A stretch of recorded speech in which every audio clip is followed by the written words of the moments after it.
안녕하세요. 오늘은 최고의 기법을 선택하는 비법에 대해서 말해드리려고 합니다.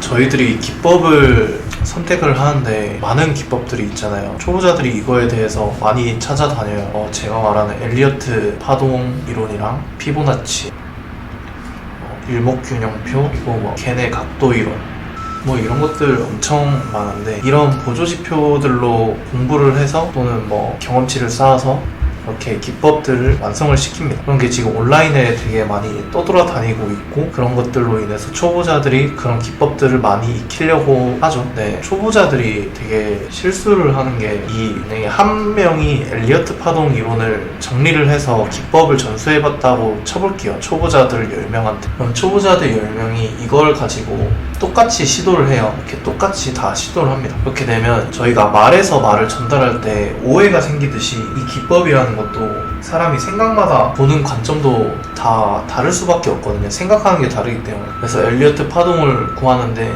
보는 눈도 다르기 때문에, 어떤 사람들은 작은 소파동을 1파라고 칭하고, 이 사람은 작다고 생각했지만 이 사람한테는 크다라고 느낄 수도 있고, 이 사람은 큰 파동을 1파라고 치고 중간 파동을 1파라고 치고, 이렇게 다 다르게 생각을 하는 부분들이에요. 이런 것들. 제가 1파라고 했지만 1파가 아니더라도 각종 내용에 대한 거겠죠. 그래서 해석하는 데에는 이게 전달을 아무리 똑같이 하려고 해도 각자 생각하는 부분들이 있어서 생각의 차이가 있기 때문에 오류가 나는 부분들이 굉장히 많습니다. 제가 굉장히 재밌는 게, 똑같은 주식 차트를 가지고 똑같은 기법을 사용했는데도 누구는 손실이고 누구는 이제 손익이 나고 누구는 또 고압이고, 이런 경우가 굉장히 다반사예요. 그런 걸 보면서 느꼈던 게, 지금 굉장히 재밌는 거구나 라고 생각을 했었는데, 여러분들이 굉장히 이거에 대해서 생각을 안 하고 있다, 이 오류를 나는 거에 대해서. 그래서 똑같이 갈 생각을 하지 말아라고 얘기도 하고 싶고, 그렇기 때문에 나는, 저 같은 경우에는 엘리어트 파동 이론이란 것 자체가 어떻게 보면 끼워 맞추기라고 들렸던 이유가 이런 부분이거든요. 내가 정확하게 따라할 수 없기, 그리고 그런 것들이 다 끼워 맞추기 같았기에, 이 사람의 말을 못 믿는 게 아니라 내가 받아들일 수 없었다는 걸 알았기에 내가 선택을 안 한 거예요. 피보나치도 그렇고요. 그래서 저도 피보나치를 선택을 안 한 거였고, 일목균형표를 따지기에도 제가 공부를 해봤지만 그냥 아니다라고 생각을 했었고,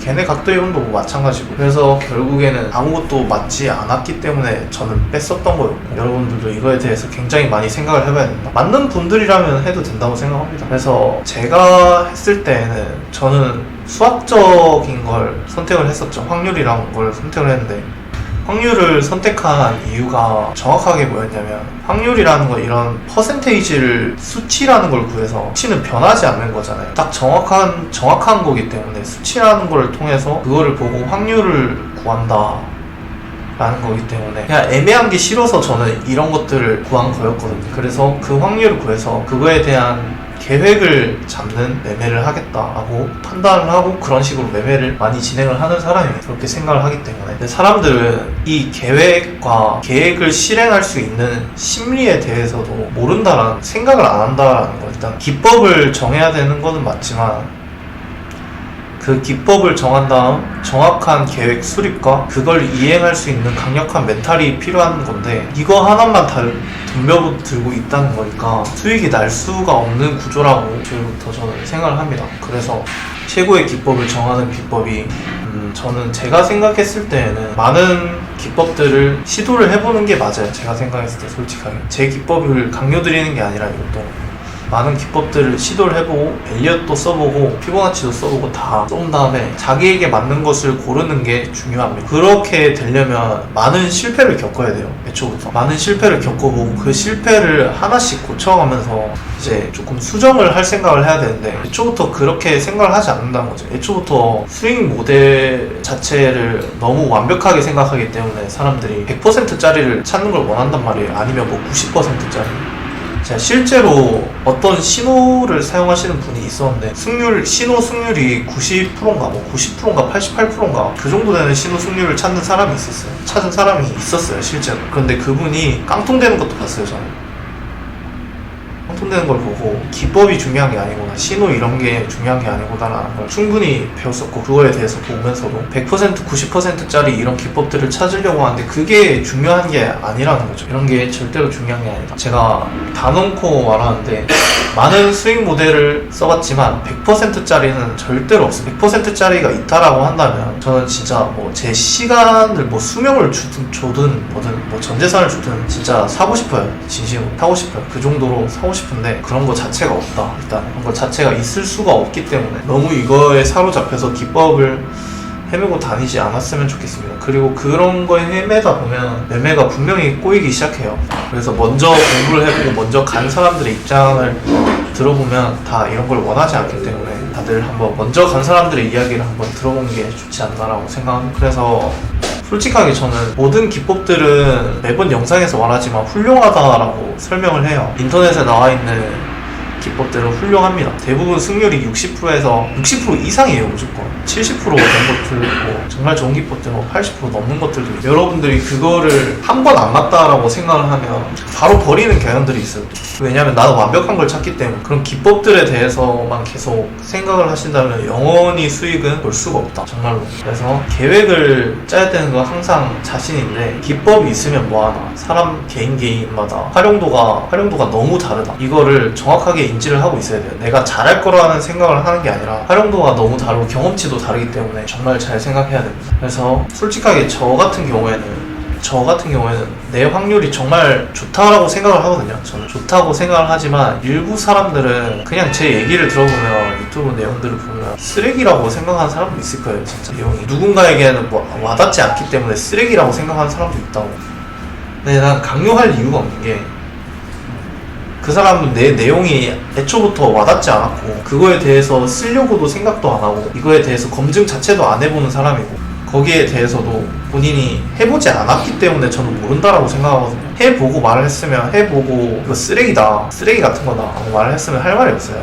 그래서 애초부터 생각의 차이이기 때문에 아무리 뭐 나쁜 기법이거나 수익률이 안 좋은 기법이거나 해보고 말을 하는 게 막 생각의 차이가 있다면 그냥 생각이 맞으면 쓰는 거고, 엘리어트 파동도 생각이 맞으면 쓰는 거고, 뭐 아니면은 안 쓸 뿐이에요. 그뿐이에요. 제가 안 쓴 이유도 그뿐입니다. 엘리어트 파동을 안 쓰고 그런 것도 그냥 제 생각이랑 맞지 않기 때문에 안 쓰는 거예요. 그리고 제가 보조지표에 대해서도 아무것도 안 쓴다고 했지만 보조지표가 기준이 되는 사람이 정말로 많거든요. 그래서 보조지표가 기준이 되는 사람들은 그거에 대해서 그 기준에 잘 적용하고 있고, 계획을 세웠던 매매고 잘 맞추고 있는지가 중요한 게 아니라, 맞고 틀리고가 중요한 게 아니라 그 계획에 대해서 손실이 나도 제대로 이행하고 있냐, 그리고 그게 꾸준히 수익이 나고 있냐가 더 중요한 내용이기 때문에 거기에 대해서도 본인이 보조지표에 대해서 기준이 잘 맞다라고 생각이 들면 그냥 그거를 쓰시면 됩니다. 근데 이렇게 보조지표라든지 저처럼 확률이라든지 엘리엇 파동을 다 기법이란 거를 정하고 나서부터는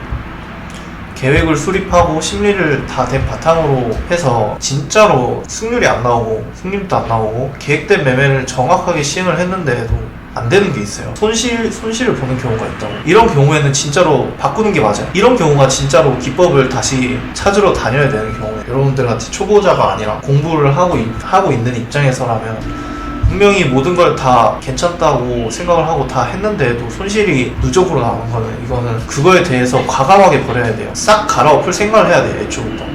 이거는 해봤는데 아니기 때문에 싹 갈아엎을 생각을 해야 된다. 그래서 갈아엎을 생각을 해야 되고, 거기에서 또 중요한 게 내가 방금도 말했듯이 계획된 매매를 제대로 했느냐, 맞고 틀리고가 중요한 게 아니라, 근데 손실도 계속 나면 무조건 바꿔야 돼. 더 좋은 걸로, 이것도 더 좋다라기보단 자기의 생각에 맞는 걸로 바꿔 나가면 되는 거니까 굳이 뭐 심각한 문제는 아니라고 생각합니다. 근데 이거를 여러 번 계속 바꾸는 사람이 있어요. 이렇게 계획된 매매를 했는데도 아니다 생각하고 일주일 하고 갈아치우고, 일주일 하고 갈아치우고, 손실 나서 갈아치우고, 일주일 하고 갈아치우고, 이런 분들이 있어요. 근데 그런 분들은 무슨 기법을 쓰던 간에 그냥 손실이에요. 제가 생각했어요. 그냥 자기가 아니면, 그런 분들이 제가 말하는 100%짜리를 찾는 분들이거든요. 100%짜리를 찾는 분들인데, 그런 심리가 왜 드는 거냐면 자기가 손실을 입었는 걸 인정을 안 하기 때문에. 이거를 인정을 하고 받아들일 생각을 하셔야 되는데, 다른 걸 찾는다라는 거는 인정을 안 한다는 뜻이거든요. 본인은. 그래서 최소 못해도 3달은 해봐라. 정말로 갈아치우고 다시 바꿀 생각이라 진짜 2달에서 3달은 해봐라. 적어도 1달은 해라 진짜. 그 정도로 할 거 아니면 어중간하게 하지 마세요. 절대 어중간하게 하지 마세요. 본인이 돈을 버린다라는 생각으로 해야 되는 거지. 돈을 버리고 나한테 투자를 한다라는 생각으로 그렇게 받아들이는 게 맞지. 어중간한 생각으로 계획 잡고 매매하지 마세요. 시간 더 버립니다 진짜. 소액으로 시작을 해야 되는 거고, 이거는 당연한 부분이죠. 내가 일을 리스크를 안고 가고 공부를 하는 거기 때문에 처음부터 맞는 게 찾았다면 좋겠죠. 근데 그럴 확률이 굉장히 적다고 생각했어요. 이게 현실이다. 그리고 이악 물고 하나씩 해와라. 그러면은 찾을 수 있는 경지가 도달을 합니다. 이거는 해본 입장에서는 알아요. 공부를 하다 보면 분명히 깨닫는 시기가 온다라는 거예요. 너무나 많은 것들을 공부해보면 이거는 이렇게 되구나 라는 생각이 정말 많이 들거든요. 그래서 공부를 할 때 제일 중요한 거는, 물론 손실, 손익도 다 중요하지만 자신이 원하는 대로 정확하게 매매를 했냐, 원하는 대로 했냐 안 했냐. 원하는 대로라는 거는 자기 기법을 말하는 거겠죠. 기법을 정했으면 그 기법에 대해서 어떤 계획을 세웠느냐, 어떤 계획을 세웠고 이 계획에 대해서 진행이 되는 동안, 이 계획이 진행이 되는 동안 멘탈이 흔들리지 않고 잘 이행을 했느냐가 제일 중요한 겁니다. 결국에는 기법이란 것 자체가. 그러니까 손익과 손실은 이거를 실행을 했을 때 자동으로 따라온다라는 거예요. 결국에. 그렇기 때문에 기법이 아니라 계획이고, 그 다음 그 계획을 실행하기 위해선 이런 신법이 제일 중요하다고 말을 하고 싶습니다. 그렇게 해서 최고의 기법을 선택하는 방법은 많은 걸 해보는 수밖에 없어요. 이거는 제가 강요를 해드리는 것도 아니고 이게 팩트이기 때문에 처음부터 잘 이제 맞으시는 분들은 그대로 이어나가면 돼요. 이렇게 잘 맞게 이어나가면 그 다음에 어떤 걸 해야 되냐면, 만약에 자기가 승률의 기법이 70이에요. 70이고 나머지가 30이잖아요. 버리는 게 이 손실의 비율이. 이게 60이면 이게 40이고, 그러면은 이 손실을 인정했기 때문에 그 기법에 정착하는 거라고 생각을 하거든요, 저는. 그렇기 때문에 이 수익을 나는 거는 애초부터 본인들이 잘해서 수익을 나는 거기 때문에 딱히 생각할 부분이 아니에요. 이거는 여러분들의 영역이 아니라고 생각하는데, 딱히 그리고 바꿀 이유도 없다, 이거에 대해서. 근데 이 30%와 40% 이런 것들을 어떻게 적게 할 수 있을까라고 생각을 하시는 거예요. 이렇게 제가 항상 말하는 손절 라인을 어떻게 짧게 가져갈까에 대해서 생각하는 신법이 제일 중요하다. 그렇게 생각을 해야 엄한 데서 들어가지 않아요. 저는 매매가 잦으면 별로 좋은 편은 아니라고 생각을 하거든요. 그래서 엄한 데서 들어가지 않기 때문에 이런 것들을 잘 생각을 해봐야 됩니다. 거기에 대해서 이렇게 손익비가 좋게 발생되는 것도 생각을 해야 되고. 그래서 하나 더 알려드리자면, 저는 이렇게 생각해요.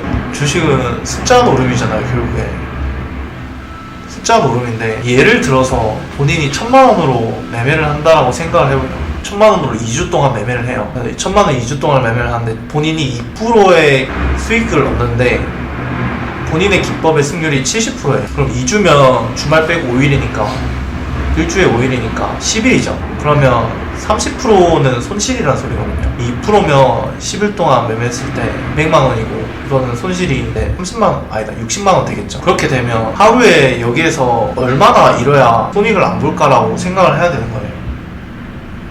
뭔 말인지 이해가 가시나요? 2주 동안 매매를 했을 때 이 정도가 나오면 여기에서 10일을 이제 하루 동안 얼마만큼 해야 마이너스가 안 나는지에 대해서 생각을 해야 되는 거예요. 그렇게 해서 그 손실 금액을 넘었을 때에는 이제 하루에 매매를 접는다든지 그런 식으로 가져가야 되는데, 이거에 대해서도 많이 생각을 안 하시는 것 같더라고요. 이런 것들을 본인의 그게 있을 거잖아요. 매매하는